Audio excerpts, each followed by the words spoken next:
feeling low. Hi there, Lemonheads, and welcome back to the Lemonade Stand, or welcome if you are new. My name is Brianna. I'm a certified personal trainer, a big, huge biology nerd, and a registration-eligible RD2B.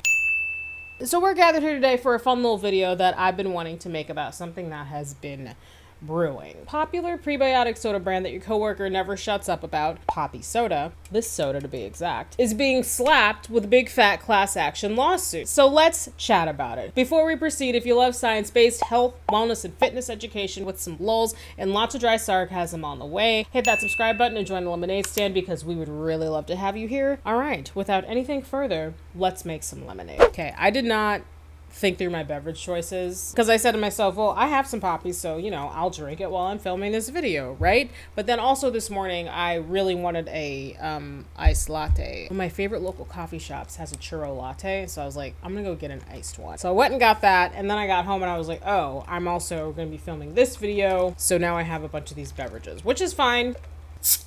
So Poppi Soda, it's known as the prebiotic soda. Perhaps you've seen it gracing the shelves of your local Target. I certainly have. I must say that they are marketing geniuses over there at Poppi, because the thing that finally made me try Poppi, aside from people telling me how good it is, was the very aesthetic packaging. The cans are so pretty, they're so cute, they come in bright colors. They know what they are doing with this. Poppi Soda comes in a few really delicious flavors. I've personally tried raspberry rosé, that's what this one is right here, strawberry lemon, and cherry lime. And so far I have not tried a flavor that I don't personally like. So Poppi has really skyrocketed in popularity over these last few years, probably I would say more so like in the last year and a half to 2 years. And I believe, this is my opinion, this is all my opinion, and I feel like that really came with the emergence of people getting concerned, maybe even overly concerned or excited, if you will, about their gut health. There's always been supplements on the market that claim to do this, that, and the third for your GI health. But when something in the world of health and wellness is really trending, supplement companies and like health food manufacturers really take off running with that specific trend to keep up. And in my opinion, that's exactly what Poppi Soda did. I've seen it in every grocery store I walk in. I've seen influencers talking about how much they love it. Hell, I've even jumped on the bandwagon because I like Poppi Soda. I think it tastes good. I have a box in one of the drawers at my desk at work. As cited in the lawsuit documents, which we'll look at in just a minute, in 2024, the company's sales topped 100 million schmeckles.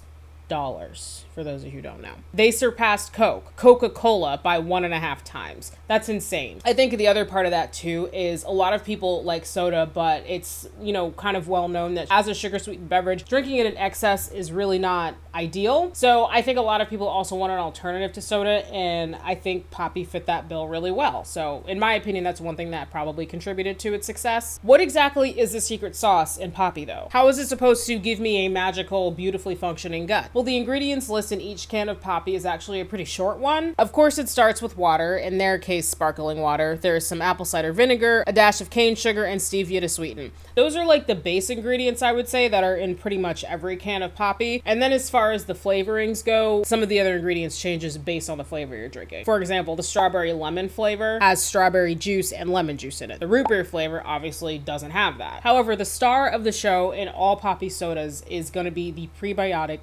inulin. I see a lot of people see inulin and like want to slip an S in there and call it insulin. Insulin is not the same thing as inulin. Very, very different. Inulin is a type of polysaccharide and it comes from plants. Inulin is a prebiotic, which is different than a probiotic. I've mentioned this briefly before in videos in the past, but an easy way I like to remember the difference is I like to think of prebiotics as food for probiotics. Prebiotics come first, hence the prefix pre, and they feed the probiotics. Once they get into your gut, prebiotics are not digested. They make it deep into your GI tract where all your good bacteria like to hang out, and the good gut bacteria feed off of the prebiotics. Example of foods that are natural prebiotics are bananas, asparagus, and garlic. Poppi says that their inulin is derived from the agave plant. So all of that is well and good, right? So what's the problem then? Why are they getting a class action lawsuit? Well, a lawsuit filed on May 29, 2024 by lead plaintiff Kristen Cobbs, as well as others, quote, similarly situated, all have a problem with this. In short, short, the lawsuit filed against VNGR Beverage LLC, DBA, doing business as Poppi, alleges that not only is Poppi Soda not as beneficial as it's advertised to be, but they say it can actually be harmful at the amount you need to drink for it to even be beneficial. The lawsuit states the following. Defendants' Poppi Soda only contains 2 grams of prebiotic fiber, an amount too low to cause meaningful gut health benefits for the consumer from just one can. Accordingly, a consumer would need to drink more than 4 Poppi Sodas in a day to realize any potential health benefits from its prebiotic fiber. The lawsuit also says, that is, despite defendants' alluring representations, the products are predominantly composed of cane sugar, meaning that a consumer who does drink enough Poppi Sodas to realize any prebiotic benefits would also need to consume harmful levels of cane sugar, which has been shown to actually harm gut health. I just want to say, cane sugar is not inherently harmful. Man, people who demonize sugar really drive me crazy, but that's not what this video is about. But I just can't move past this without letting you guys know the following. 1 can of Poppi contains at most 5 grams of sugar. That's their thing. How much is in this one? In this one, total sugar is 4 grams, includes 4 grams of added sugar. So assuming you drink 4 cans a day, like the lawsuit said, that is 20 grams of sugar just from the Poppi alone. The dietary guidelines for Americans recommend keeping your added sugar intake to no more than 10% of your total daily energy intake. So working on an average 2,000 calorie a day diet, that comes to about 50 grams of added sugar per day. Now remember, assuming we drank 4 Poppi Sodas, we are getting at most 20 grams of added sugar. 20 grams is less than half of 50 grams. So even if all of the added sugar you get in one day comes just from Poppi Soda, that's actually well within the amount that's recognized as being okay for most of us. So I'm not sure where exactly that information is coming from. They did cite sources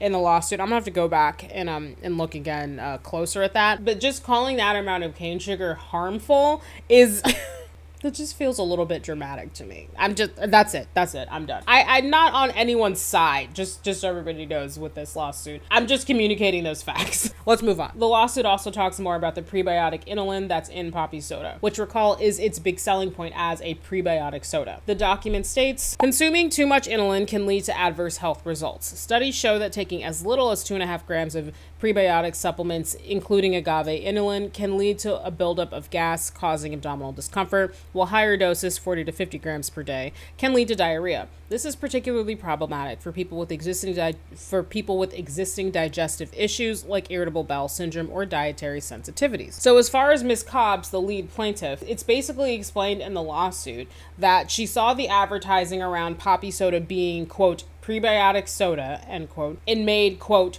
for a healthy gut, end quote. I guess I don't need to do air quotes with my fingers and say them with my mouth. I'm sorry, it's a habit. And then she saw their slogan, quote, be gut happy, be gut healthy, end quote. She had seen these representations before and at the time of purchasing Poppi Soda, and thus had the expectation that the prebiotics in Poppi Soda would make her, quote, gut healthy. They say, quote, Miss Cobbs would not have purchased the products on the same terms had she known that those representations were not true, end quote. They later state, quote, likewise, Ms. Cobbs was unaware that excessive consumption of the products could negatively impact her health. Had Ms. Cobbs known that defendants' representations and warranties about the products were false, she would not have purchased the products or would have paid substantially less for them, end quote. So remember, this is a class action lawsuit. That means it's not just one person as the plaintiff. The lawsuit specifically says, quote, Kristen Cobbs, individually and on behalf of all other persons similarly situated, end quote. So it's a bunch of people involved in this suit. And I also don't think I said this, but the broad strokes of this lawsuit is that Ms. Cobbs and others are claiming that Poppi Soda falsely advertised their product as a gut healthy product, when in fact, in the lawsuit anyway, they are claiming that it's actually not a gut healthy product for some of the reasons that I previously mentioned. Ms. Cobbs and the people associated with the lawsuit are seeking financial compensation, for which the claims amount to around the ballpark of like 5 million schmeckles.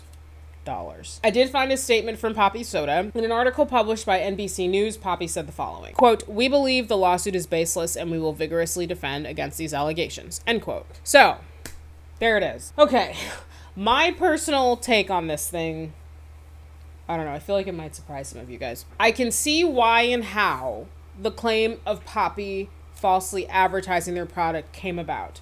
However, I think that consumers in general need to be more informed than just outright trusting a product's advertising before relying on it to fix something. In that NBC News article, a senior nutrition scientist at the Center for Science and the Public Interest named Caitlin Dow said the following: "I don't think we should be looking to soda or to processed foods to support our gut." And I 1000% agree with this statement. You should not be relying on a dietary supplement or a health food to fix you or fix some problem that you have. And I said health food because that's what I'm calling Poppi Soda, because I don't believe it's considered a dietary supplement. That's why I said dietary supplements and health foods. Poppi is, I guess some people might consider it a health food. I guess that's kind of what I could consider it because, you know, that gut health and all that stuff. But anyway, you should not be relying on those things to make you healthy or get whatever health benefits from those things. If you eat a well-rounded diet that includes a variety of foods, including but not limited to whole grains, fruits and vegetables, high-quality proteins, and even the occasional Oreos and ice creams and churro lattes, your diet should give you everything you need. That works for most people.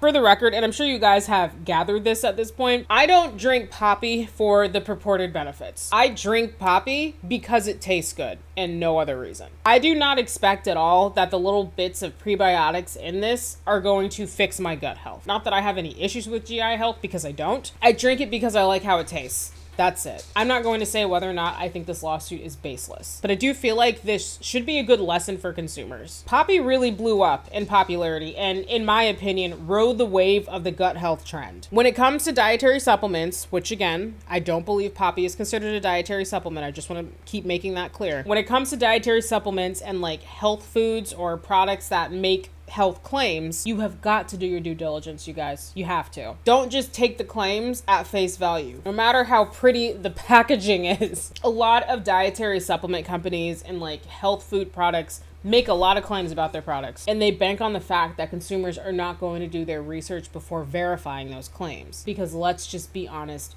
most people probably won't. Or even if they do, that research that they do is them seeing an Instagram or a TikTok post of an influencer with an affiliate link to it saying how much they love the product. And that's the extent of their research. So I don't know. What do you guys think about this lawsuit? I'm genuinely looking for audience feedback. Part of me feels like I have kind of an unpopular opinion. And I hope nobody thinks I'm like trying to victim blame or anything here, because that's not my intent, obviously. I don't know. I just feel like I might have like an inflammatory opinion here. So yeah, let me know. Let me know what you guys think about this. And has anyone else ever tried Poppi? If you have, do you like it? Do you hate it? I have met a couple people who drinking Poppi gives them an upset stomach, so they just don't drink it. Are you somebody who gets an upset stomach from drinking Poppi? Chime off below. Let's chat about it. All right. If in fact you made it to this point in the video, I want to say thank you very much for watching. I really appreciate the watch time, and so does YouTube. I also just want to say setup is a little bit different. Did some rearranging in my office. I'm in the process of giving my office sort of a makeover. The background is going through some changes, so we're just going to ignore it and just keep on. Okay? You guys don't care. You guys just want to see the dogs right now. Once again, thank you very much for watching. I really appreciate it. If you enjoyed this video, hit the like button. If you'd like to see more similar content, hit the subscribe button for more, and I will see you guys in the next one. Queen Lemon, over and out. Zeus. Zeus. See, this is a really pretty solid wood mid-century coffee table. Got on Facebook Marketplace for 30 bucks like last year, and it's just been sitting in here. The intent is for it to go in the other room, which we're still working on. This is a gorgeous like 9x12 rug. We got it from World Market a little while back. It's also gonna go in the next room. Listen, things are in disarray, and this is just random stuff. Hey Zeus. So Aisha's got home, and Zeus doesn't care about me at all. Zeus, would you like to say bye? What if I sit on the floor?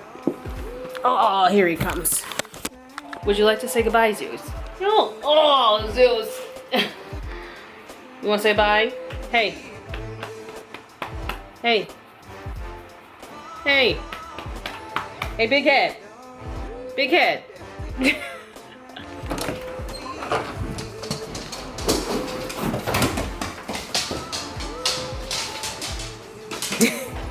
Hey, Zeus, Rue. Hey. This is the room in question. Oh, we painted the fireplace. Can you say bye, Zeus? Zeus, can you say bye? No, he's busy. Okay, bye.